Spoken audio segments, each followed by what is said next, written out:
Hello, this is Father George from Salesian College. I would like to give this lecture for the benefit of the core course 3 on Indian literature in translation for second semester students of the first year. For some of you, it might be a revision, and I would like to have your feedback. First of all, it has been a new introduction into English literature course, something related to classical Indian literature in translation.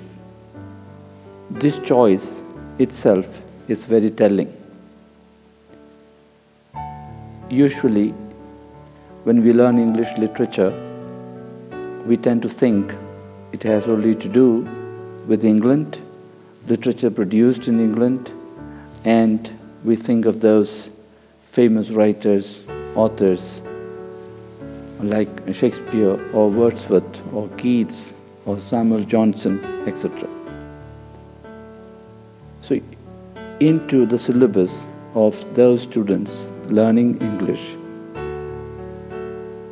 an introduction is being made through this course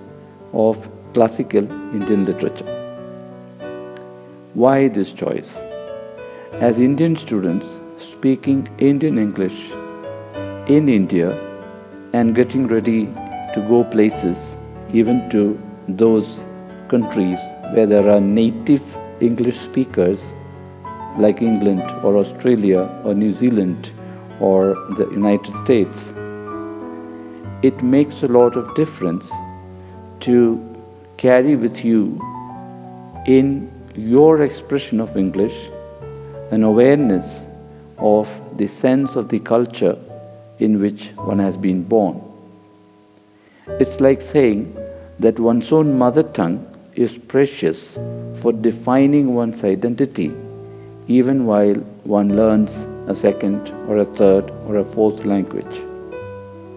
Similarly too, while study of English literature creates in you an appreciation for what great authors and writers have done in English language, learning the classical Indian literature brings to that an added sensibility that you as an Indian speaking English also carries with you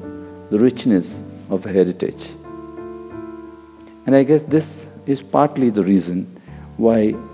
this has been introduced into English literature course. Now, coming to what classical Indian literature is about and the particular text or texts that you are going to study in this course, one needs to keep in mind that Indian literature, Indian culture, Indian heritage, and Indian writings are huge and vast, and it's of civilizational magnitude. Now, when we speak of these few classical writings, for example, Kalidasa's Abhijnana Shakuntalam, we are talking about a text that was written somewhere in the end of 4th century Common Era or the beginning of the 5th century Common Era, quite some time ago. And it became popular in translation in the 18th century and even more in the early 19th century as people began to read this text and began to appreciate the beauty of a writing that is so ancient and yet so universal in its sensibility. When we talk of romance, when we talk of love, when we talk of betrayed love or unrequited love, it's universal in the sense that these experiences in any culture, anywhere, anyone could go through. And when it comes to the beauty of the expression, and then one goes to the original language in which it was written, then one begins to compare. Yes, just like there was great Greek literature or Latin literature, you also have great Sanskrit literature. And it is this sense of the greatness of the past and of a sensibility that these writings convey that brings to today's study of these texts. Thirdly, when we look at these classical texts, one should also keep in mind that Indian classical literature is integrally related to Indian classical philosophy. We are here talking about a worldview and a sensibility. So, why did Kalidasa write Abhijnana Shakuntalam, or what motivated him to write, becomes therefore a significant question. Was it simply the fact that the original story of Dushyanta and Shakuntala and Bharata that features in Mahabharata when Kalidasa comes across triggered his imagination, and therefore it gave rise to the poetic kind of description that he does in this beautiful play? Or, as we read through from first chapter to the seventh chapter, the first act to the seventh act of Kalidasa's writing,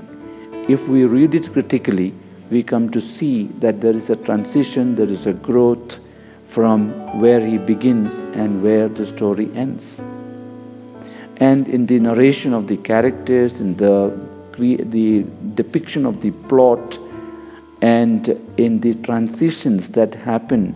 from the first act to the final act, from the natural surrounds of the hermitage to the kingly palace of an urban settlement to the heavenly abode, one begins to think that there is a connection with the worldview, the philosophy of a particular perception of life, within which and in contestation of which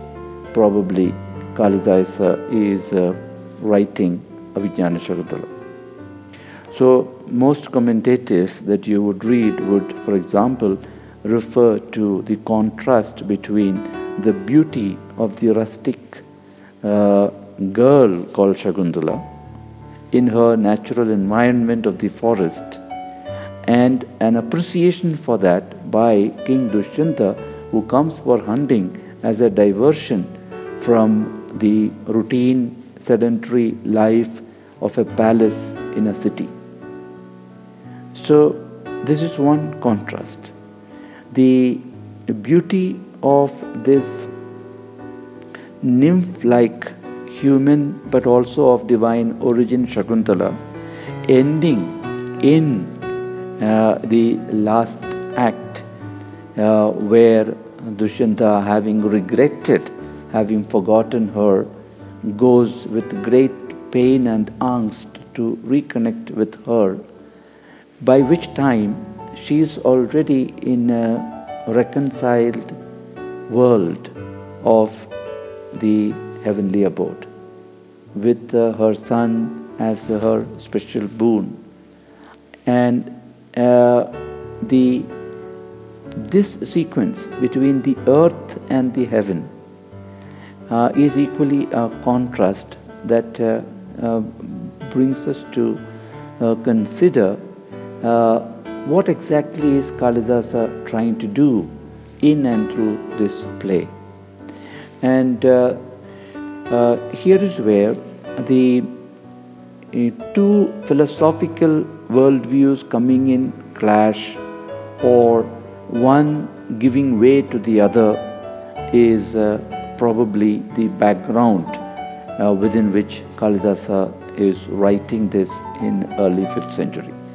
Historically, we should remember, and this is my fourth point, that he is writing, as most scholars would date him to be a present-day Ujjain, and in northern central Indian context, at a time when the Ashokan era of the Mauryan Empire is coming to its close, and the Gupta Empire is making its comeback, as it were, which means there is a transition from the Buddhist worldview, which was there in the Mauryan dynasties, starting from Ashoka's father onwards, into the Gupta age, where there is a return of the Brahminical stronghold back into Indian sensibility, into Indian cultural scene. So this kind of transition and a contestation is equally what adds significance today when someone first of all decides to introduce back again Kalidasa to the syllabus, and when students or when lecturers try to read critically all the kinds of commentaries that have gone into the reading and rereading, translation and retranslations of this great, poetically very attractive and captivating story of Shakuntala falling in love with Dushyanta, Dushyanta offering her the signet ring as a kind of a promise that he will honor her and his commitment to her when she comes to his palace, even though he has to rush back in a hurry due to pressing needs in the palace, and she forgetting to attend to the visiting sage Durvasas because of her own dreams about a future that is awaiting her, and the curse that comes to her, and she losing the ring while traveling in the waters, and the river being the ring being recovered,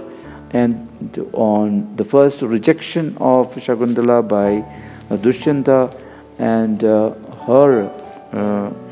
being transposed, taken up by the divine figures from where she has her own origin. So this kind of an intriguing story of love at first sight and the promise thereon, and that promise not being kept, and the